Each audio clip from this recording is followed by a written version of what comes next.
Joke time muna tayo po. Padala ni Patria Dacomos ng Hong Kong, OFW. Na-late sa klase si Carlos. Sabi ng kanyang teacher, Carlos, bakit late ka? Saan ka na naman galing? Sabi ni Carlos, pasensya na po ma'am. Nawawala kasi niya yung 500 pesos ng lalaki sa daan. Sabi ng teacher, kaya pala na late ka. Tinulungan mo ba niya yung lalaki na mahanap yung 500 pesos? Sabi ni Carlos, hindi po ma'am. Bakit niya natagalan ka? Na-late ka? Sabi ni Carlos, ang tagal kasi po ma'am na umalis yung lalaki. Kaya hindi ako makaalis tuloy. Natatapakan ko kasi niya yung 500.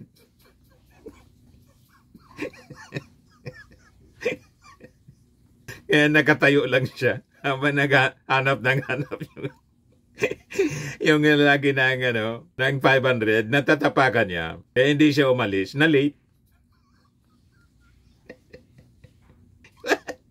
Joke man lang po. Huwag gagawin mga bata. Ang ganong uri ng agawain. Matik na, 200 pesos. Sa monthly draw, 5,000 pala. 5,000 yung price natin. Tapos, yung hindi mabubunot, sa December, kasali pa kayo. 10,000 po yung grand prize.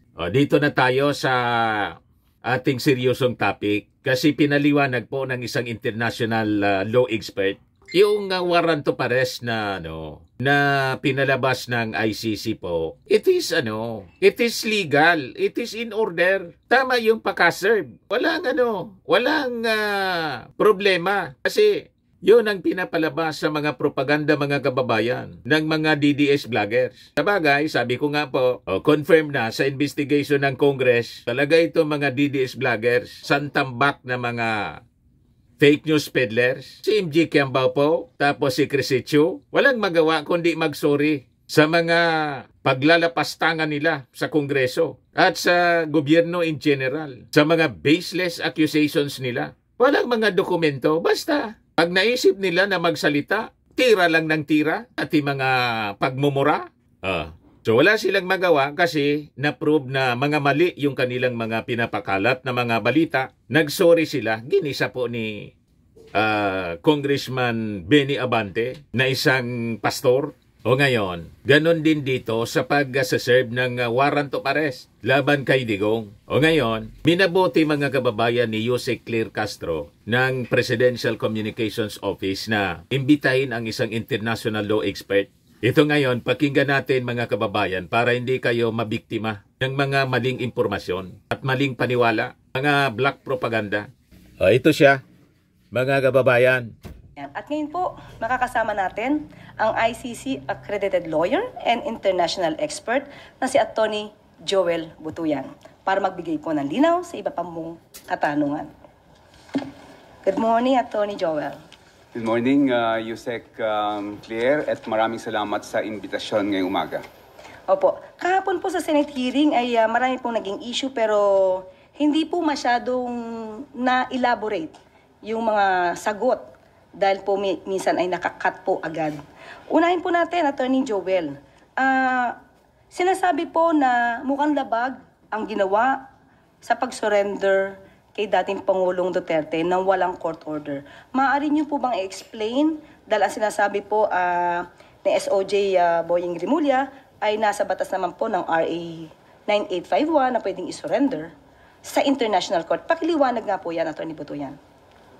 Yusek Claire, dalawang basihan yung validity ng implementation ng warrant of arrest. Unang-una, nandyan yung Republic Act 9851, which is actually a mirror image of the Rome Statute. Ito yung statute ng ICC. And nakasaad dun sa may Article 17 ng RA 9851 na kapag may warrant of arrest na inisyo ang isang international court, merong option ang Pilipinas na i-surrender directly to the international court yung suspect. Isa yon. Pangalawa, yung Article 59 ng Rome Statute. Nakalagay doon na kapag inaresto yung isang tao sa Pilipinas, halimbawa, ang procedure ay pwedeng idaan sa competent judicial authority At meron lang very pwedeng tanungin yung competent judicial authority. Wala na siyang jurisdiction para questionin pa yung validity ng warrant of arrest. Nakalagay doon sa Article 59 mismo. Ang pwede niya lang gawin is i-verify yung identity ng naaresto, kung siya nga yung nakalagay sa warrant of arrest, and to make sure na yung rights ng yung arrested person ay respected pursuant to our domestic law. No? Ngayon, meron ng decision ang ICC mismo with respect to ano ba yung binding effect ng procedure under Article 59 kung kinakailangan dumaan sa domestic judicial authority. Sabi ng ICC sa Ongwen case noong 2015 na there is no duty on the arresting country to follow the procedure under Article 59. So hindi kinakailangan dumaan sa domestic judicial authority for as long as yung substance ng Article 59 is complied with, which Or is local court, di na kailangan. yung identity ng saka kung respected yung rights ng accused. Anong nangyari nung pag-aresto kay former President Duterte? Binasahan siya ng Miranda rights niya, no? So that's pursuant to our domestic law on arrest. And then meron siyang abogado doon. Hindi lang isa, dalawa, no? So yung substance ng Article 59 were actually complied with. So talagang both under our local law and under the ICC statute, complied with valid yung implementation ng warrant of arrest, Yusek Claire. Ibig sabihin, Attorney Butuyan, kahit hindi po tayo miyembro dito sa ICC, Walang kidnapping po. at ang ginamit natin primarily ay Pinapalabas ang ating nila batas ng kidnap. RA 985. Kung itatanungin pa rin nila kung may substantial compliance tayo dito sa Article 59 ng Rome Statute, ibig sabihin, nakapag-comply tayo, although hindi yun yung ginamit natin na batas, kundi yung RA 9851, ganun po ba yun? Tama yun, Yusek Claire, no? We fully complied with our domestic law dahil nga merong discretion yung Philippine government to directly surrender the suspect to the international court. Okay, so hindi po kailangan na ng court order, katulad ng sinabi niyo po. Sa batas ho natin, hindi na kailangan ng court order. Meron po, siguro nadinig niyo po sa hearing kahapon, sinasabi po ni VP Sara na ito daw ay maliwanag na warrantless arrest dahil daw ang warrant of arrest ay dapat daw nagmumula sa local courts ng Pilipinas. Ano po masasabi niyo po doon? Meron hong warrant of arrest. It was issued by an international court na naging miyembro tayo, no? So hindi ho totoong warrantless arrest ito dahil talagang merong warrant covering the arrest of the former president. Ini-issue rin po na sabi po ni Senator Amy dahil ang una yatang pinakita ay i-warrant. Ano po masasabi nyo sa batas po natin patungkol dito sa i-warrant of arrest? Yusek Claire, sa batas mismo natin, hindi kailangang ipakita yung physical warrant of arrest at the time of the arrest, no? For as long as there exists the warrant of arrest, no? Ano yan? Tama si General Torre. Pwede na sa atin yung e-warrant na sinasabi dun sa may revision ng ating rules of court, no? Even sa ICC mismo, hindi kailangan ipakita yung physical warrant of arrest dahil po pwedeng e-warrant din yan. In fact, yung proceedings ng ICC, even yung kanilang trial lahat, paperless na yan. Talagang talagang e-documents lahat yung ginagawa doon. Pero kung napanood niyo po yung hearing kahapon, may pinakita po kasing video na sinasabi ni dating Pangulong Duterte na kasi may pinapakita sa kanya na warrant of arrest. Parang sinabi niya na, bakit niyo ipapakita sa akin yung papel na yan?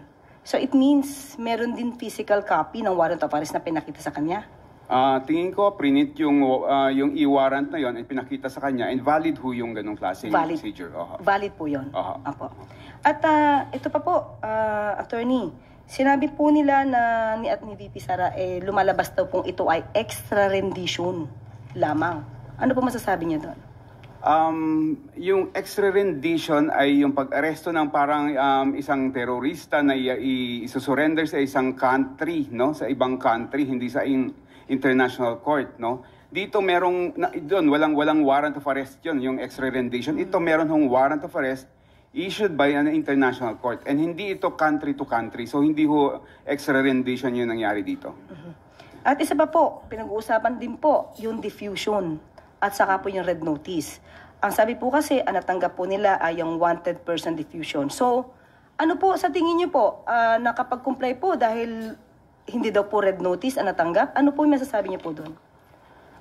Para sa akin, Yusek Claire, yung Interpol actually is just an international coordinating organization. No? Hindi siya talagang yung may power to really have a warrant effected. No? Siya lang yung nagko-coordinate na para maibigay yung warrant of arrest na galing sa either isang country or isang international court and idadaan papunta dun sa may country na may custody ng suspect. No? So whether it's diffusion or red notice yan, it doesn't matter kasi talagang kung yung red notice, binibigay yan na shotgun sa lahat ng mga members ng Interpol. No? Yung diffusion, usually country to country yan. No? Pero regardless of the terminology, coordinating agency lang, organization lang yung Interpol. Ang mahalaga is valid warrant of arrest yung binigay ng Interpol sa atin, no, regardless of how it gave it to us. So in other words, Attorney Butuyan, kapag ka wanted person diffusion at may nakalagay doon ng papatulong para arrestuin, kailangan pa rin po makipag-coordinate ang gobyerno natin sa Interpol? Pwede yung kailangan may pag-coordinate dahil member tayo ng Interpol, no? Pero kagaya nga ho na sinabi ko, kung sinerve yan sa atin ng Interpol, ibig sabihin, valid yung warrant of arrest na yan. No? And meron talaga tayong obligation na i-implement yung warrant of arrest na yan. Tinanong din po kasi ni Senator Amy, kapag ka daw po hindi tayo nakipag-coordinate sa Interpol, ano po yung maaaring maging consequence nito? Pwede hong sa susunod na sila naman yung may kailangan, hindi naman tayo pagbibigyan, no, ng Interpol kung sakaling meron tayong request for extradition halimbawa or implementation of a warrant ng halimbawa ng citizen natin or any foreigner who commits a crime in the Philippines, and we request for the custody of that suspect or that accused, pwede tayong hindi pagbigyan because we violated our commitment sa Interpol. Meron pa po kayong nais na idagdag, yung panghuling salita patungkol po dito sa silbi ng warrant of arrest at pag-surrender kay dating Pangulong Duterte sa ICC? Nakita naman natin yung pag-serve ng warrant of arrest, no. Naka-video nga lahat yung mga pangyayari. And kung ikukumpara natin yung pag-serve ng warrant of arrest kay former President Duterte sa pag-serve ng warrant of arrest sa ordinary suspect or criminal sa Pilipinas, sobrang nakakalamang si former President Duterte. In fact, ang daming privileges that were extended to him, no, over and beyond what is required by law. So, sa substance, walang na-violate and valid yung implementation ng warrant of arrest. Okay, maraming salamat, Atty. Butuyan. Salamat din po. At dito na naman po nagtatapos ang ating briefing. Maraming salamat, Malacanang Press Corps, at magandang umaga sa Bagong Pilipinas. Nasira lahat mga kababayan yung mga lumabas sa hearing sa Senado ni Senator Amy Marcos. Doon malabo, mas malinaw ito po. Parang mga kababayan, yung Senate hearing hindi man para alamin yung totoo. Gawa niya, Mr. Maravillas. Hindi yun yata paglilinaw, kundi pagpapalabo.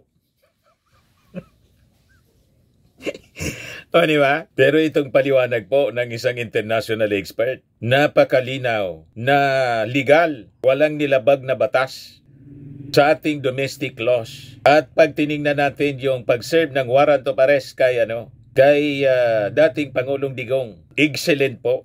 Na-observe yung mga sobra-sobra pa yung pribilehiyo. Sabi nga ni General Torre, naging special treatment pa niya yung pagtrato sa kanila o sa kanya. Nagsorry pa nga si General Torre kasi yung binigay na pagtrato, usually hindi po na ibibigay sa ordinaryong suspect. Di ba? Sabi nga natin, nung panahon ni Digong, yung mga biktima ng AJK, hindi man lang po nabasahan ng Miranda rights. Diretso bang-bang.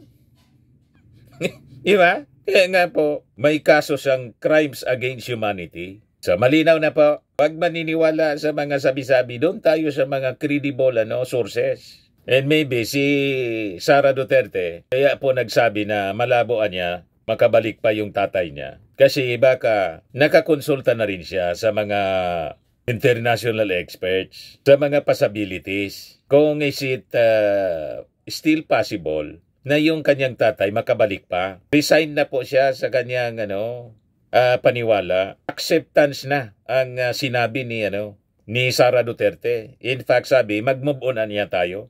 Bumait nga po Ewan ko kung totoo yun na pinapakita niya o baka nagpapaawa para mga kababayan gatungan, makuha yung sympathy ng ating mga mamamayang Filipino. Hindi natin alam. Baka lang, hindi ako sigurado. Ayan po ang tama na mga pananalita. May disclaimer, hindi yung assuming tulad ng mga DDS vloggers na kung magsalita, akala mo may dokumento. Di ba? Wala man palang mga documents yun. Lahat lang mga aka-aka nila in false accusations. Iyakan sila, mga kababayan. Ituloy natin mga kababayan yung sa hearing naman ng TRICOM sa mga alleged fake news peddlers. Yeah. Commodore Tariela, ako po kasi talagang naniniwala ako na yung West Philippine Sea atin yun At ako talagang saludo ako sa pinakikita mo na ipinaglalaban mo ang soberenya ng ating bansa. Have you ever been a victim of fake news, malicious attacks on the internet when it comes to safeguarding and protecting the territorial and matters that affect the Philippines? Yes, sir. You have? Yes, sir. And what were the nature of these attacks? Well, primarily, sir, they are calling me as a U.S. lapdog. I was recruited for CIA that even my mother cannot believe. Sa mukha-mukha lang, sir. Pero sinasabi nila I'm a CIA agent. They are also saying that I am receiving talent fee from the U.S. Embassy. At one point, they also said that I went to the residence of Speaker to receive 3 black bags. Those kind of things, sir. And were these attacks from Filipinos or from foreigners? From Filipinos, sir. From Filipinos? Yes, sir. Okay. I'm sorry for my ignorance. Are those Filipinos present in this room? Yes, sir. They're here now. Yes, sir. Can you point them out? Mr. Mark Lopez, sir.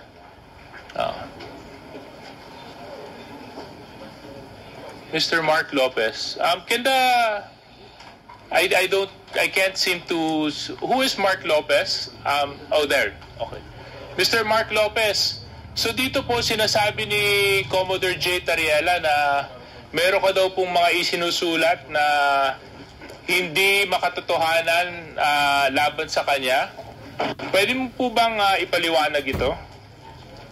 Baka po si Commodore Tariela po ang dapat magpaliwanag kung ano po yung sinulat ko.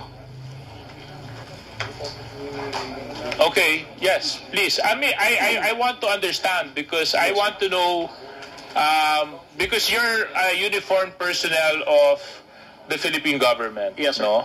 And your duty is to uphold the Constitution and to fight for sovereignty and for the protection of the welfare of the Filipinos. Yes, sir. So I want to know because if he's a Filipino and he's attacking fellow Filipinos, medyo red flag po sa akin yon. So pwede po bang ma-share mo pa ang uri ng mga sinabi ni Mark Lopez laban po sa inyo? Yes, sir. Last February 5, 2025, he posted it on his X account.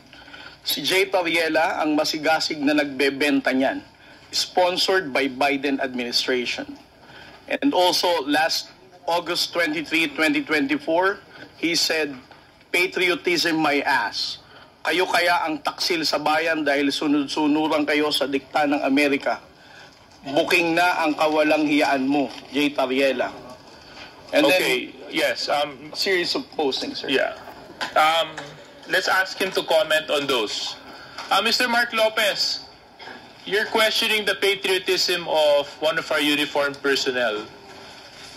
You describe him as a lapdog of the U.S. because he's fighting for the sovereignty of our country. So, where are you coming from? Mr. Chair, I have been reading a lot and I have been being bombarded with a lot of news about the South China Sea issue.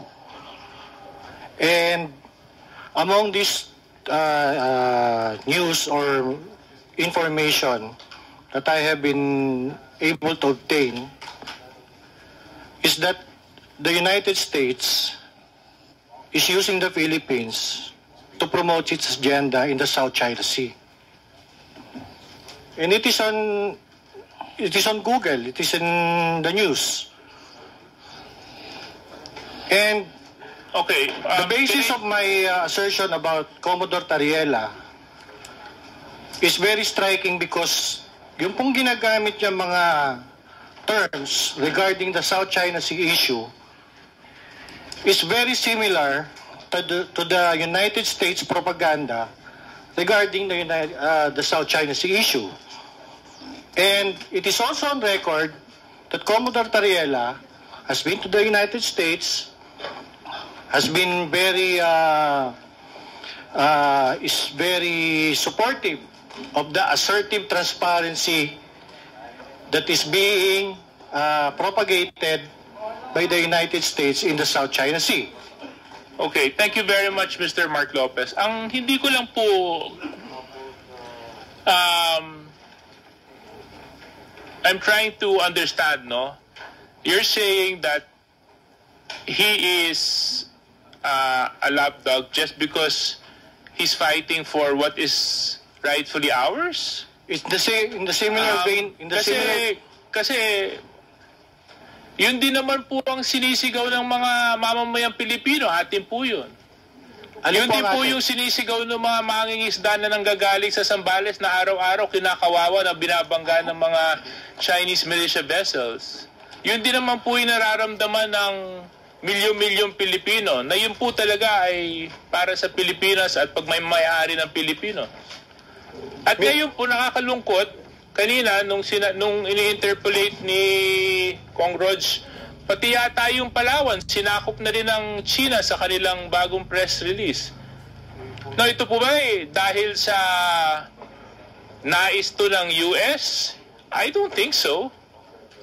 Mr. Chair, I think that's reckless. I'm not fighting for US interest when I'm fighting for what is Philippines, what is pro-Philippines, what is ours. I'm fighting for the Philippine interest only.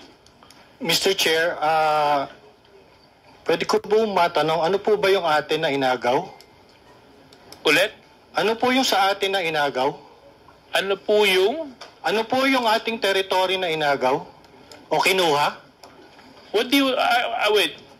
Mr. My Chair, point of order is, do we allow, Mr. Chair, I'm sorry, do we allow a resource person to ask question to one of the committee members here, Mr. Chair? Or it should be the other way around? Yes, no, I don't mind.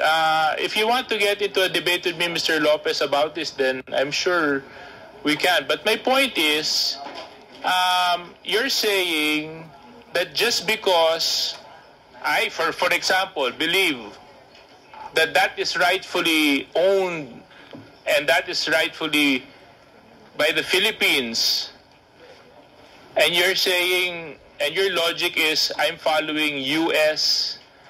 Dictated narratives? Ganun po ba yun?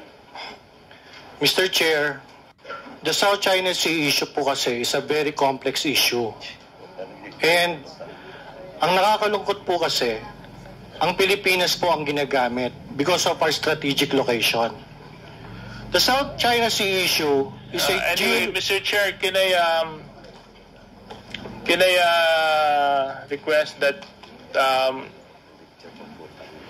that Mr. Lopez be refrained? I just wanted to find out where he was coming from, and he seems that his point is, tama po ba, Mr. Lopez, dahil sa palagay ninyo ginagamit yung Pilipinas? Tama po? Tama po. Okay. So, yes, Mr. Tariela, can you continue? So, sir, this is a good example of how, like Mr. Lopez is countering our factual narrative in the West Philippine Sea. And this is the reason why we need to counter fake news purveyor like Mr. Mark Lopez spreading wrong information about our fight in the West Philippine Sea. Ito ang dahilan kung bakit ang hirap nating pagkaisahin ng mga Pilipino sa mga pagsasalita na katulad ni Mark Lopez na ganyan, that he never hesitates to call out the aggressive actions of the People's Republic of China. And he appears to even side with the People's Republic of China's narrative. Ako, kunyari, nung tinitira ng water cannons yung mga mangingisda natin, masakit sa akin yun. Pag binabangga yung mga Coast Guard vessels natin, ng mga dambuhalang Chinese vessels, masakit sa akin yun. Pag yung mga mangingisda natin na malilit ay hindi Mr. Chairman! That what you said. Mr. Chairman, that's fake news. Yes, that is why, just a point of clarification. You mentioned earlier that ang Pilipinas nag-water cannon din sa China. May I know where did you get that information? Was it in the news? Mr. Chair, wala po ako sinabing nag-water cannon sa China. Hindi, sinabi nyo ngayon lang. Hindi, ang sinabi ko po nag-water cannon din po sa Pilipinas. Mr. Mark Lopez, pwede natin i-review yung tape. We are on the record. Kasasabi mo lang yun. At saka, did I hear it right? That he said na nag-water cannon din tayo sa China? Nag-water cannon lang. Nag-water cannon po tayo. Pero, Mr. Chairman, pero Mr. Lopez, Opo, Mr. Chair. Yes, sir. akinig ka po, please. Kasi po, the issue as of now is the West Philippine Sea. The problem with China. Now, nung minention D.S. Suarez about the water cannons, nagsalita ka na tayo din nag-water cannon. Saan yun? Water cannon saan? Kasi yung pinag-usapan natin dito is the West Philippine Sea. Now, tama ka. Hindi mo sinabi na nag-water cannon ang Pilipinas sa China. But ang pinag-usapan natin dito is all about the West Philippine Sea. Now, ano yung sinasabi mong water cannon? Mr. Chair, kasi kanina sinabi ko po that the South China Sea issue is a complex issue. Sandali po. Please answer my question. What do you mean that the Philippines is using water cannon? Kasi po yung water cannon is a facility.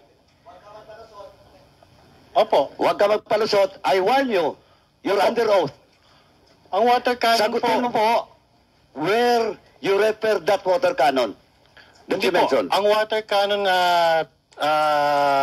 deployment po kasi is one of the actions taken by a state pag meron po mga dispute na ganyan nga po. Pilipinas, ibig mo sabihin, mag-water cannon din sa China? Pwede po. Sinabi mo nag-water cannon. Mr. Chair, wala ako sinabi na ang Pilipinas na ginater cannon ng isang kalabang state. Ang sinabi po. But we're talking about the West Philippine Sea. This will be your last warning. Or else I will cite you in contempt. This is your last warning. You're under oath. Opo. What do you mean that the Philippines is using water cannon? Mr. Chair, ang sinabi ko nga po, ang Pilipinas po, nag-water cannon, pwede po mag-water cannon. Hindi. Walang pwede. Sinabi mong mag-water cannon. Mr. Chair, sige po. Mr. Chairman. Mag-apologize po ako. Mali po ako. Sige po, fake news po ako. Ang sinasabi ko lang po, pwede po ang water cannon sa South China Sea issue. Hindi, ganito lang po. Fake po ako. Kita mo? Hindi, ang sinabi mo, admitido niya. Ganun sila. Talagang purveyors ng fake news. Mr. Chair. Admittedly. If you want, inadmit niya mismo. Ask the Secretariat to refer to our stenographers in the back to the statements issued by Mr. Lopez regarding that issue. So, we have never taken, I don't think, That's reckless, huh? Absolutely reckless. Anyway, I want to show a photo, but of course. Chairman, ganito lang po, Mr. Chairman. Mr. Lopez, okay, you apologize? Opo, I But apologize po. Yeah, thank you for that apology. Now, this will be your last warning. Please refrain from lawyering or palusot. For not telling the truth, or else, the next time that you will commit that violation in this committee, I will never hesitate to cite you in contempt. Ipapakulong kita dito. Noted, Mr. Chair. Thank you, Mr. Chairman. Thank you. So, Hindi umobra yung angas nila. Ang I find it a tatapang little bit disturbing na maling paggamit from ng katapangan. na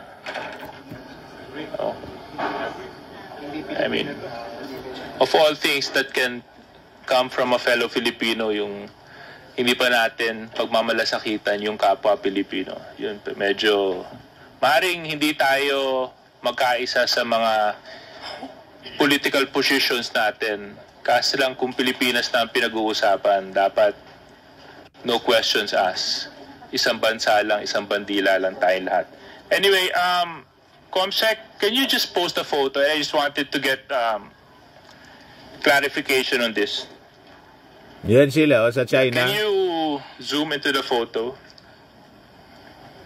Sineminar ng China. Yeah. Mga DDS Can I vloggers. address my questions to Miss Trixie Angeles Cruz? Is she present? Oh, there. Okay, Baliktad po, Yeah. Mr. Chair. It's Trixie Cruz Angeles. Huh? Trixie Cruz Angeles, sir. Oh, okay. Trixie Cruz Angeles. Okay. Familiar po ba kayo sa National Radio and Television Administration or NRTA ng China? Yes. Yes. Okay. And you are fully aware that they do conduct training programs for media practitioners mula sa iba't ibang bansa?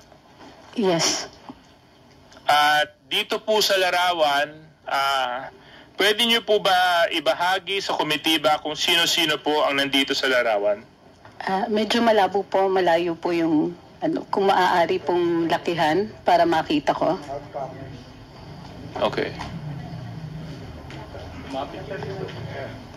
Yan, malinaw na. Hindi, kasi dito malinaw. Pwede lumapit na siya. Pwede naman po kayo lumapit dito, Miss Angeles.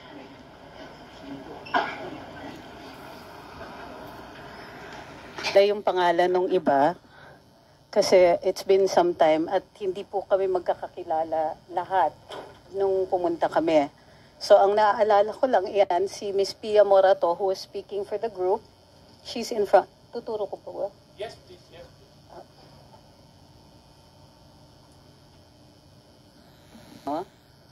Tio Moreno.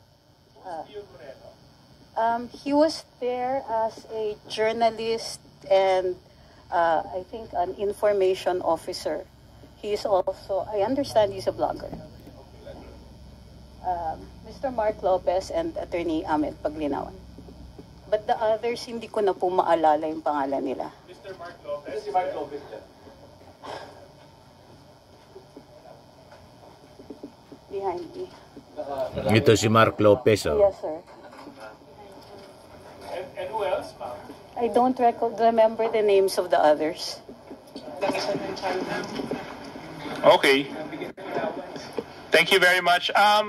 Can you more or less tell us, Ms. Cruz, when was this seminar, where and when was it held?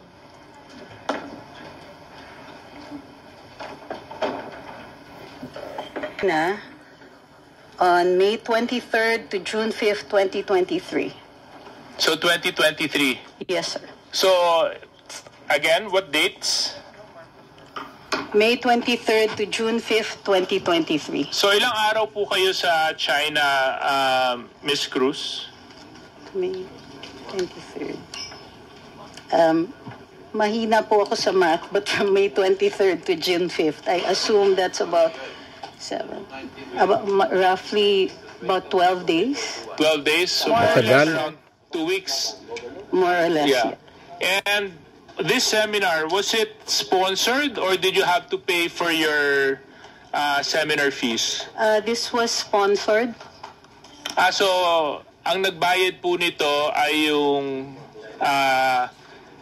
state of China, Yes, sir. China government. Ang nagbayad sa inyo, Yes, sir. sa travel ninyo, sa stay ninyo, at sa seminar. Okay. Paano po ba kayo naimbitahan para maging bahagi ng seminar? Through the Chinese embassy. Through the Chinese embassy. Pinili po kayo ng Chinese embassy. They conduct these regularly, I understand. There are others who are also invited from the mainstream media. Pero hindi po kami magkasabay that time. So, I understand that this is conducted regularly. I think yearly. I'm not sure though. So, it is a state-funded program by China where they invite media practitioners such as yourself. Am I correct? I think this is one of those times where they've invited vloggers. Okay, vloggers, yes. And can you more or less share with us what was the nature of the seminar? They introduced new techniques in social media, such as short-form social media, how to take them. A lot of them were technical, emerging issues, but they also gave a background on China. And I'm sorry, that's all that I can recall. Okay. So, more or less, kulang-kulang isang linggo po kayo doon, no? Maayos Dalawa naman po ang Kulang-kulang ng 2 linggo. Kulang-kulang na 2 linggo, sorry. Maayos naman po ang pagtrato sa inyo ng bansang China habang nandun kayo. Maganda yung hotel, maganda yung Hindi accommodation. po siya hotel. Oh, it wasn't a hotel. Hindi po hotel, dorm po. Dorm. Okay. So was this the first time that your group participated in such a seminar? I don't know about your group, sir. Oh, sorry. I mean the group that you were with. Ngayon ko lang po sila nakasabay. So you've been there before? Yes, sir. There is a cultural exchange agreement between China and the Philippines since 1970s. Okay. I was in Xi'an for an archaeological seminar, part of our cultural exchange agreement because I'm an archaeologist. So, si Mr. Mark Lopez, kayo po ay naging bahagi din ng seminar, tama? Oo. Naka-ilang bisita na po kayo o naka-ilang seminar na po kayo dito sa state-funded activity ng China? Sir, yan lang po yung na-attendan ko po. Again? Yan lang po ang na-attendan ko. Ito lang po yung nadaluhan ninyo? Okay. Yes, sir. Sir, pa-correct lang po. Yung punta ko sa Xi'an was a conference on cultural property. Would you think that the seminar that you attended affected your perspective or the work that you do? Ako po o si Mr. Mark Lopez? Kaya po, Ms. Cruz. Kasi yun naman po yung layunin ng mga seminars, di ba? Para mas palawakin ang inyong pag-unawa, mas pagalingin kayo sa trabaho na ginagampanan ninyo. So sa palagay niyo po ba nakatulong ang mga seminars na ito sa trabahong ginagampanan ninyo? Abogado po ako at ang isang dalubhasa, I think, sa cultural conservation. So yung seminar, it includes a history of China, which also includes an understanding of the area. Matagal ko na pong napag-aralan yon. So medyo yung iba doon ulit na. Pero ang bago ay yung short form, yung pagturo nila ng short form type of video, which is a parang technical na seminar yon, na tinuturuan kung paano gumamit ng ibang mga platforms at yung pagturo ng appreciation ng short form. Ang short form po, yun po yung mga reels, yung mga TikTok, at saka yung 1-minute videos ng YouTube. Okay. At I'm sure yung na-gain ninyo at napakinabangan po ninyong additional knowledge is the same with those of those other participants in the seminar. Am I true to understand that, Mr. Lopez? Am I correct to understand that? Mr. Chair, yung akin pong takeaway dun po sa seminar na yun is that it's just an appreciation po of how China media works. Okay. And from the other participants in today's hearing, were there other individuals there? Kayo po. Okay. Hindi ko po kasi kayo nakilala sa litrato. Sino po kayo? Have you taken your oath? Part of the list that you called, and I did not get an invitation personally, but I came here because I was issued a show cause order for the past hearing that I could not attend because I was in Davao City, in Tagum City, and I came here just to submit that and be with my partner. My partner is Attorney Trixie Cruz Angeles. We are Luminous, the Facebook page and the YouTube page. So you mentioned that you're partners? Law partners, and also on the blog, sir, on the Facebook and YouTube page. So abogado po kayo? Yes, sir. Okay, so kayo po ay nandun din po sa seminar? Yes, sir. Okay, ano pong pangalan nila?